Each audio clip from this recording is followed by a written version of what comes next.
Hey miss, the hi-hat's broken. How many times have you heard that? If you've been teaching more than a couple of years and you've run a jazz band at all, I'll bet the answer is at least once.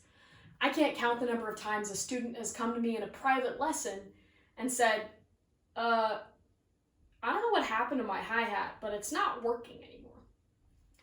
I know the hi-hat scares a lot of people because there's kind of a lot of moving parts and some of them are hidden. So today we're going to talk about this and one other really common hi-hat problem and how to fix them quickly so that it doesn't derail your rehearsal and that you can save time and get back to whatever it is you're doing. So this very first problem is a problem with the clutch. Now, the clutch is this part of the hi-hat stand or the hi-hat setup. It's a little screw with a wing nut connected to it and several washers and felts that hold the top hi-hat cymbal in place. Now, when this happens, this just means that the bottom washer has come unscrewed from the hi-hat clutch. And since that washer is what's holding the cymbal on, now gravity is making it so the cymbal stays down. This is obviously a problem, especially in jazz band, because we want that signature hi-hat chick sound. So all we need to do to fix this is take the clutch off, put it somewhere safe, remove the top hi-hat cymbal, and then underneath you should find another felt and a washer. If you don't find another felt and it's not over here, you need to buy another felt pronto. These cymbal felts are the only thing that keep your cymbal hole in the middle from growing bigger, and it's what keeps you from having to drop $1,000 on new cymbals like every 2 to 5 years. These are so important. So now we want to make a sandwich out of this situation here. We've got these washers that hold the felt to a certain place on the clutch. Then we have a felt. Now this is upside down, so we're going to put our cymbal upside down on top so that that screw in the middle is going straight through the hole in the middle of the cymbal. Then we add the other felt on top, and finally the other washer. You may have to flip this one 180 degrees a couple times. Some of them only have screw threads on one side to start. Now, we don't want this to be cranked down super hard because we don't want a ton of tension here. We don't want to crack anything. But it should be tight enough that you won't be redoing this process once a rehearsal. Now, my clutch and my hi-hat cymbal are one and the same. They're attached. We're all good. So now we simply slide the clutch back over the top of the rod. And then you can set up your hi-hat to go up and down by pressing down a tiny bit on the foot pedal and tightening that wing nut. Voila, problem solved.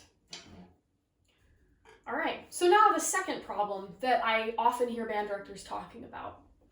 This is a problem that can have two solutions. One of them is based on how the player is playing, but the other one is gear related. This was a question that was asked a couple weeks ago when I presented at the California State Music Educators Conference. The band director in question said that they were having trouble hearing the hi-hat during rehearsals, and despite asking the kid to play louder several times, they felt like they were missing that super crunchy, crispy chick sound out of the hi-hat. Now, this can happen sometimes.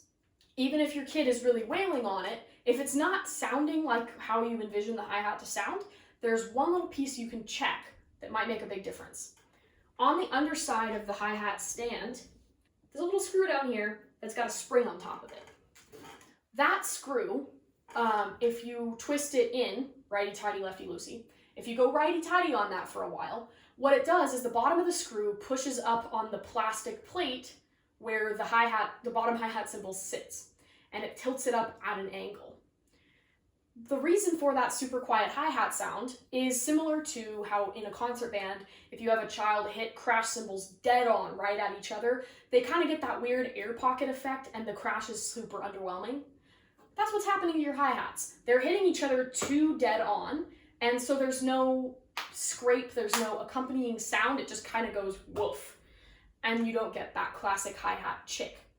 The screw, when we twist it in all the way, will tilt the bottom cymbal, and it'll enable you to get the same motion that you would get when a kid crashes but the cymbals are offset, so one side contacts before the other. Now, my hi-hat stand is actually really nice. It doesn't tend to have that problem even with the screw screwed all the way out. That's the screw screwed all the way out. But if I screw it in, it's going to sound different.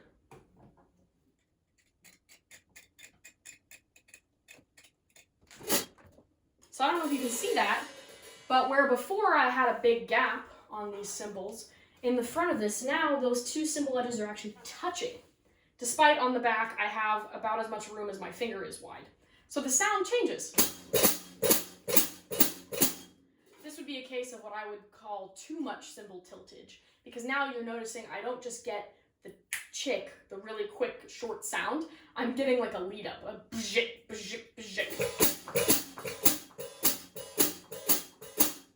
Because the cymbals are already touching even in their open position. So something to mess around with, but try messing with that screw if you've asked your student to play louder a bunch of times and you're watching them wail on it and it's still not getting any better. The last thing I want to address is probably the most mysterious part of hi-hat setup for a lot of directors and a lot of students.